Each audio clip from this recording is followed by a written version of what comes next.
We're the Turners, and welcome to our channel. Today we're going to talk about a special Mexican holiday, which is known as Dia De Muertos, or Day of the Dead.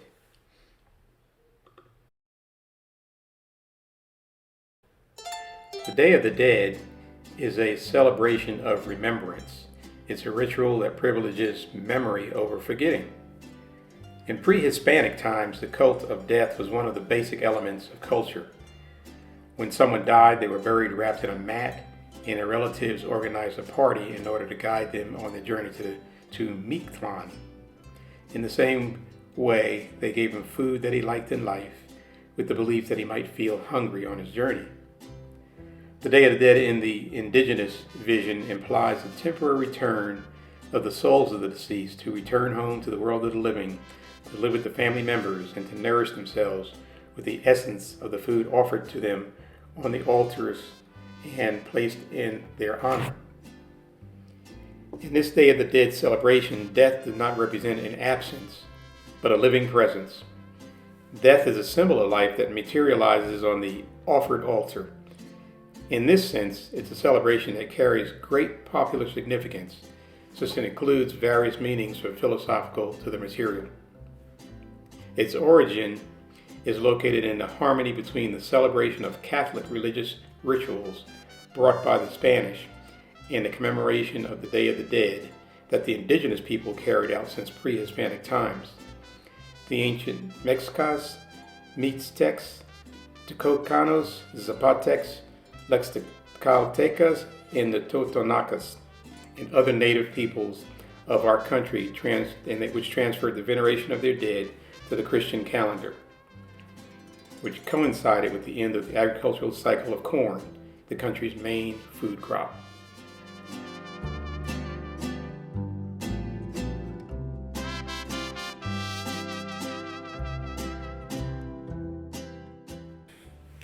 One of the most notable and beautiful aspects of these celebrations are the marigolds. Tons and tons of marigolds, flowers, often called the flowers of the dead. These bright orange and yellow flowers' fragrance is said to attract souls to the altar. Their bright and cheery color also celebrate life instead of feeling bitter about death.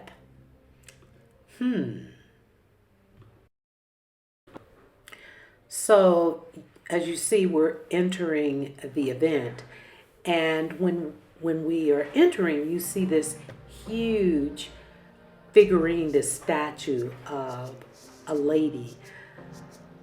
These are called La Catrinas, and I'm going to give you a little bit of history about where they originated. So originally, a person called Jose Guadalupe Posada, he's a Mexican engraver who died in 1913, and he displayed or created these, what he called calaveras. They're satirical skull and skeleton illustrations he made for the Day of the Dead, which he printed originally on cheap single-sheeted newspaper known as broadsides. And one specific calavera or skull attracted more attention than the others. It took a while for the La Catrinas to become really recognizable, but known as La Catrina, she was a garish skeleton with a wide, toothy grin and an oversized feathered hat. Now today, La Catrina is Posada's most recognizable creation. She's the icon of the Day of the Dead, Mexico's annual fiesta in honor of the deceased that takes place annually on November 1st and 2nd. Her visage is endlessly reproduced during the holiday. You see people everywhere like creating this image. Their faces are painted. Her idolization has made her Mexico's unofficial national totem, perhaps second only to the Virgin of Guadalupe. When Posada first engraved her in 1912, she wasn't even called La Catrina. In the original print, she's Calavera Carboncera. It was a title used to refer to indigenous peasant women who sold garbanzo beans at the street market. And Posada illustrated her in these ostentatious attire to satirize the way garbanceras attempted to pass as upper class by powdering their faces and wearing fashionable French attire. But there was nothing particularly significant about the Calavera Carboncera. Like her creator, she remained obscure and unnoticed for many years. Posada died broke and unknown, as most artists did in that day and probably still do, but his illustrations had an afterlife. That changed in the mid-1920s when Posada's work drew the attention of the French artist Jean Charlot, a leading figure in the Mexican Renaissance. That creative outburst of nationalist murals and artwork that transpired into the aftermath of the Mexican Revolution. Charlot was enamored of the Calavera illustrations he saw around Mexico City, but he didn't know who created them. He eventually tracked down Posada's publisher and began researching the engraver. Charlot published articles about Posada and introduced the artist Calaveras to other Mexican Renaissance artists and intellectuals. Among the most important were painter Diego Rivera and critic Francis Tour. Rivera, of course, is arguably the greatest artist in Mexico history. His epic murals remain internationally famous. In 1947, Diego Rivera further immortalized La Catrina when he made her the focal point of one of the most famous murals, Dream of a Sunday Afternoon in Alameda Park. That mural portrays Mexican history from the Spanish conquest to the Mexican Revolution. La Catrina stands at the literal center of this history, where Rivera painted her holding hands with Posada on one side and a boyhood version of himself on the other. Rivera's fame and La Catrina's newfound gravitas inspired Mexican and Mexican-American artists to incorporate her into their works, too. And so now you see the La Catrinas everywhere. You see people mimicking and emulating, painting your faces and dressing up in the attire. And it's been a long-standing monument to recognize, or in recognition of Day of the Dead, Dia De Muertos. Now, the Day of the Dead is celebrated all over Mexico, and we happen to be involved in the celebration in Chapala, Jalisco, Mexico. And this particular display is done by the Preparatory School in Chapala. They've been doing it for 10 years. And originally, this tradition started with a lady called Cristina Flores, who I think lives on Cinco de Mayo Street. And she was decorating her home. And then she started inviting friends over, and then it was so beautiful they started decorating, and then they started decorating outside the home, and a lot of people started doing it, and it just got really popular. And so the school, it got really big, so the school decided to separate themselves from that particular display and do their individual display. They have their display set up on the main street in front of the Chapala Malecon. And I think that they are judged and graded. These are high school students, and they are judged and graded on their altar displays. They give a history. All of the things that you see that they've done, they're handmade and hand created, all the art. And we have an opportunity to talk with a couple of the young people, the young displayers.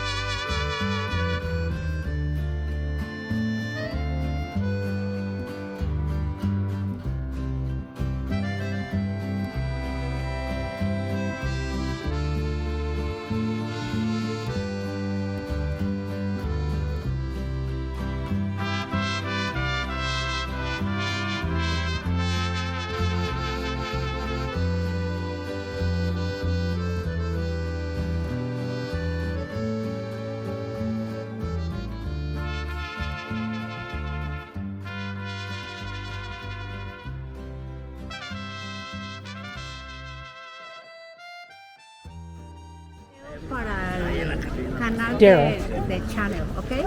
Okay, yes, it's okay. Come. Okay. Come. You video, you translate. Is it running? Yeah, it is. Is it running now? Where's the? Oh, there's you. She reminds me of my granddaughter.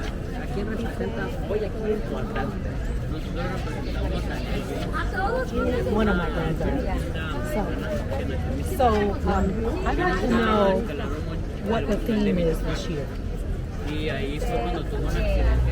theme of their altar.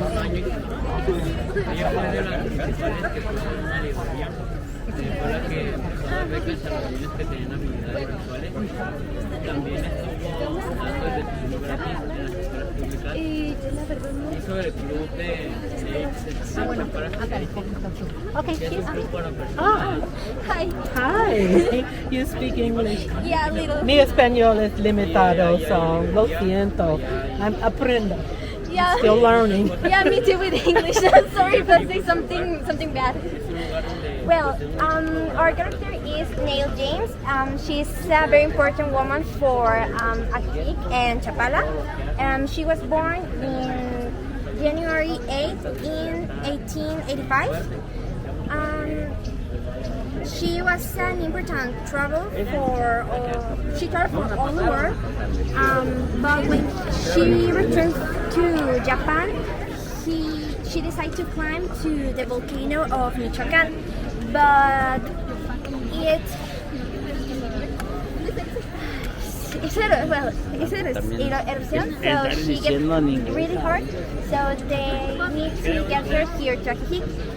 And she stayed here in Ajijic for 1 year, but she loved the city, so she decided to stay here. She put us the first public library. Also, she gave us the free breakfast for all the public schools. And also, she gives the opportunity to the little boys and girls to study free if they have an ability to see or painting, whatever they want to do. Muchas gracias. That's very good. You did very good. Thank you. Thank you, dear. Thank you very much. And she reminds me of Priya. Her name, ¿Cómo se dice? the granddaughter. Sí, mi nieta. Mi nieta El nombre de mi nieta is Priya. ¿Priya? Priya. Sí. Anyway, gracias. Sí, you're welcome. Muchas gracias. Take this. Okay, and look at this little cutie. I just can't resist getting Daryl to take pictures of these beautiful children here.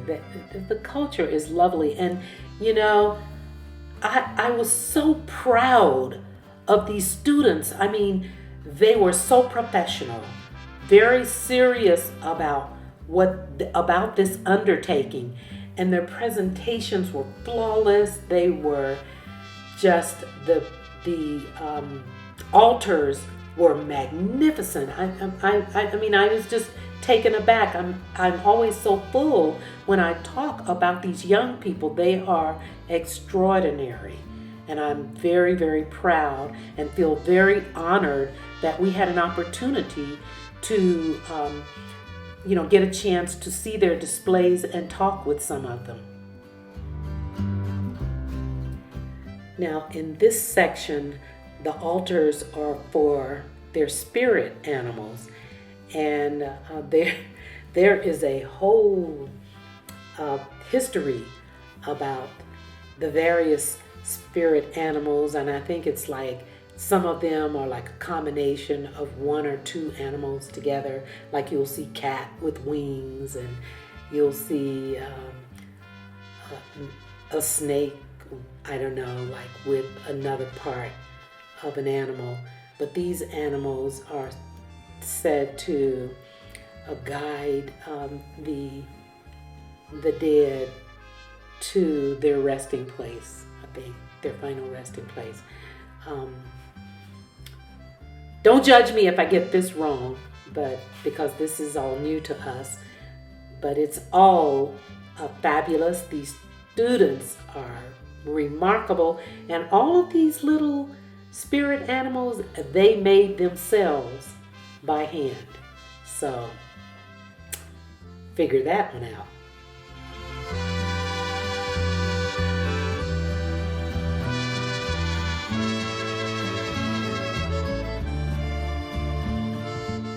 Throughout the video, you may have noticed, or you will see, people walking around with clipboards taking notes. Those are the instructors from the school.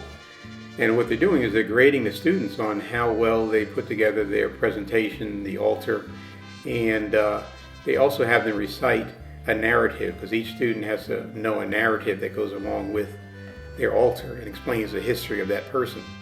So, you know what? I forgot to mention that the theme for this, what these children were given famous historic people, and they created their altars around many famous people in Mexico.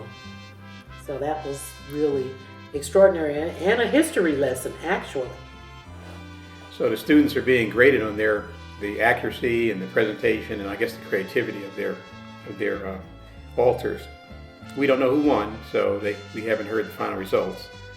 But they're all winners to us, right? Yeah, they did a fantastic job. They were so adorable.